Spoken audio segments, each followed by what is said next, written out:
Good evening all of you. My self विभव शुक्ला। और अब मैं आप लोगों को जा रहा हूँ मैथ्स क्लास 11 का छोटा सा इंट्रो दूंगा। The intro of the chapter is sets. Class 11 में जो आपका फर्स्ट चैप्टर है उसके बारे में मैं आपको बताने जा रहा हूँ व्हाट इज सेट्स।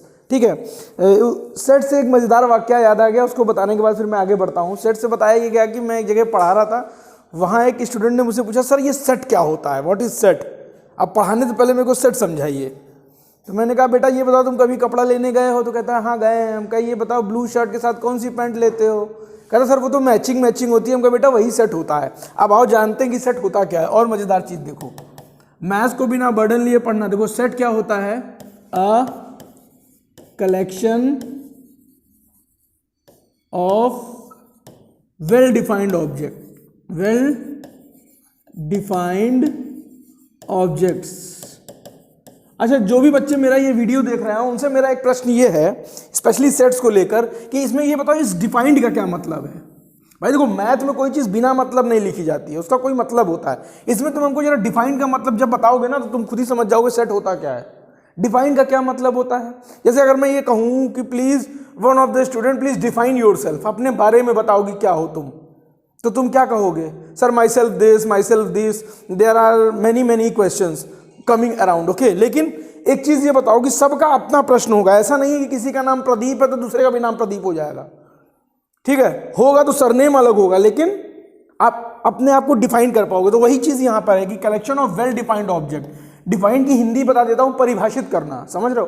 तो जब किसी भी ऑब्जेक्ट को आप परिभाषित करते हो, डिफाइन करते हो, तो वो सेट कहलाता है। ठीक है, अब देखो सबसे बड़ी बात जानो कि इसका एग्जाम्पल्स कौन कौन से होते हैं। एग्जाम्पल से और क्लियर होगा। जैसे नंबर्स हो गया, आपका क्या हो गया, देखो नंबर्स हो गया पहली चीज। दूसरी चीज आपका अल्फाबेट हो गया।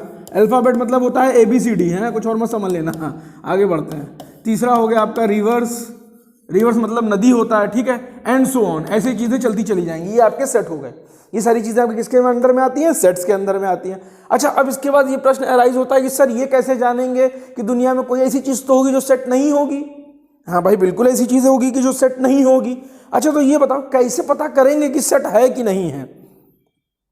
भाई देखो एक कॉन्सेप्ट हम तुम लोगों को बता देना चाह रहे हैं जो बिल्डअप हो जाए, क्योंकि बहुत से बच्चे, पहली बात तो तुम लोगों की जो उम्र है वो तनाव और तूफान की है। तो जब दोनों एक साथ ही चल रहा है तो सामने वाले को उसको संभालने में भी बड़ी मुश्किल होती है। आओ फिर भी देखते हैं, कोशिश करते हैं।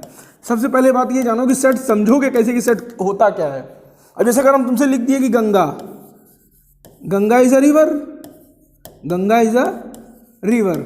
अब हमको ये बताओ कि अब गंगा रिवर है तो गंगा एक ही रिवर है। देखो गंगा लड़की हो सकती है लेकिन वो रिवर नहीं हो सकती। बात समझ रहे हो कि जब आपका रिवर का मामला आएगा तो वो गंगा ही होगी।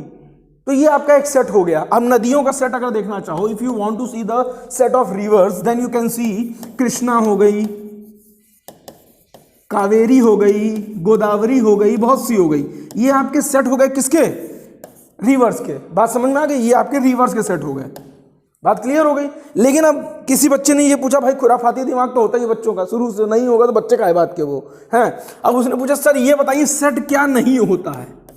अब भाई ये बताना है कि सेट क्या नहीं होता है। आओ जानते हैं कि सेट क्या नहीं होता है। ठीक है, तो इसको जानने के लिए कि सेट क्या नहीं होता है, एक चीज हमेशा याद रखना कि पहले मैं ये बता दूं कि सेट क्या क्या होता है। पहली बात तो ये याद रखना कि वॉवेल्स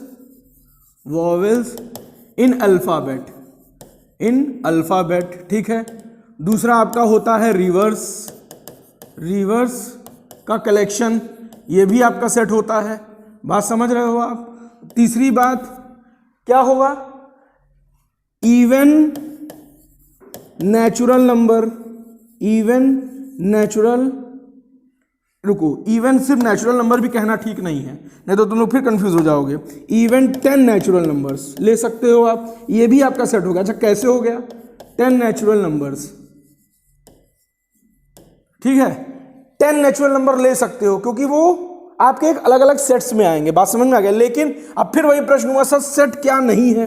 अब सेट जो नहीं है वो बताइए। देखो एक चीज हमेशा याद रखोगे, अभी मैंने तुमको पहले कहा कि वेल डिफाइंड ऑब्जेक्ट होना चाहिए जिसके कि आपके ऑब्जेक्ट बन रहे हो अलग अलग। वो कैसे बन रहे हैं वो अभी मैं आगे बता दूं, पहले ये समझो कि सेट क्या नहीं होना चाहिए। पहली बात तो अगर मैंने तुमको एक चीज दे दी, मान लो कि collection of difficult topic in science. मान लो हमने तुमको दे दिया कि साइंस के कोई डिफिकल्ट टॉपिक हैं, उसका कलेक्शन निकालो। अच्छा अब हमको ये बताओ कि विश्व में कितने बच्चे हैं पढ़ने वाले, सबका क्या एक जैसा ही टॉपिक निकलेगा? नहीं भाई, मेरा निकलेगा कि मुझे जो है बायो नहीं आती, तो उसमें पार्ट्स ऑफ फ्लावर के बारे में क्या होता है मुझे समझ नहीं आता, किसी बच्चे को वो अच्छा लगता होगा। तो देखो इसमें आप ये डिफाइन नहीं कर सकते हो कि आपकी प्रॉब्लम सेम है, यानी हर एक बच्चे की प्रॉब्लम सेम है, अलग अलग होती है। तो देखो जहां पर चीजें बदलने लगती हैं, व्यूज बदलने लगते हैं, थिंग्स बदलने लगती है, वो चीज सेट नहीं होती। जैसे दूसरा एग्जांपल ले लेते हैं, इससे क्लियर हो जाएगा। ये तुम लोगों के मन का एग्जांपल है, ये तो थोड़ा कठिन था, आप देखो तुम लोग के मन का ले रहे हैं। Collection of world best actors, best actors. अब देखो किसी का सलमान खान होगा, किसी का भोजपुरी खेसरिया होगा, सबके अलग अलग होंगे ना, होंगे कि नहीं होंगे? तो अब इसमें भी देखो क्या हुआ, आपके जो मत हैं, जो व्यूज हैं, वो क्या हो गए, बदल गए। तो जहां पर व्यूज बदल जाते हैं वहां पर सेट नहीं होता। तो अब इसकी एक डेफिनेशन आप लिख सकते हो। क्या लिख सकते हो? देखो हम बताते हैं कि क्या लिख सकते हो। इसमें आप ध्यान से देखना, इसमें लिख सकते हो कि collection of well defined objects, collection of well defined object does not vary, लिखोगे does not vary from person to person, from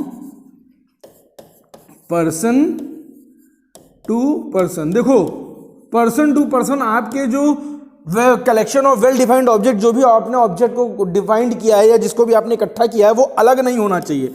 अगर तो वो देखो, अगर वो चीज़ अलग हो गई तो फिर इसका मतलब है कि वो आपकी सेट नहीं हो सकती किसी भी तरीके से। चलो इतनी चीज़ें आपको समझ में आ गई, ठीक। अब इसमें कुछ और आगे भी बढ़ते हैं, थोड़ा सा आज इसमें और समझाते हैं आप लोगों को कि और क्या हो सकता है, ठीक है। चलिए अब इसमें एक चीज़ जानिए कि सेट आपके दो तरीके के होते हैं, दो तरीके के सेट होते हैं, ठीक है।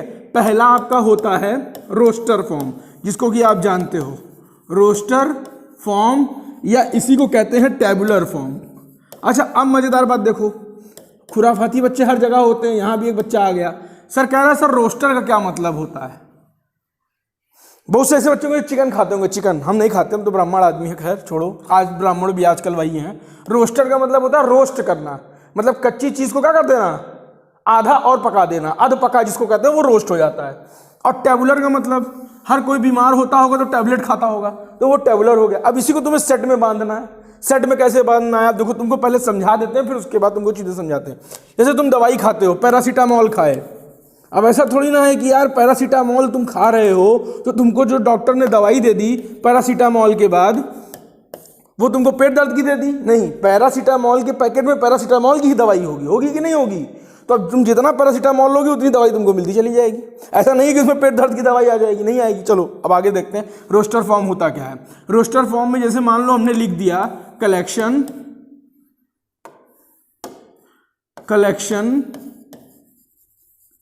Of vowels in alphabet. चलो ये भी मामला क्लियर हो गया कि भाई अब हमको इतना मालूम हो गया कि collection of vowels in alphabet हमको पता करना है। इसको किस फॉर्म में पता करना है?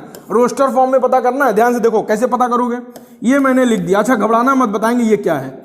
ए ये लिखा मैंने, उसके बाद क्या लिखेंगे, वॉवेल्स। अच्छा कितने वॉवेल होते हैं टोटल, कितने वॉवेल होते हैं? देखो इसमें जो वॉवेल होते हैं वो होते हैं ए, ई, आई, पता नहीं है तुम लोग बताना, ओ, यू, ठीक है। ये वॉवेल्स होते हैं कि नहीं होते?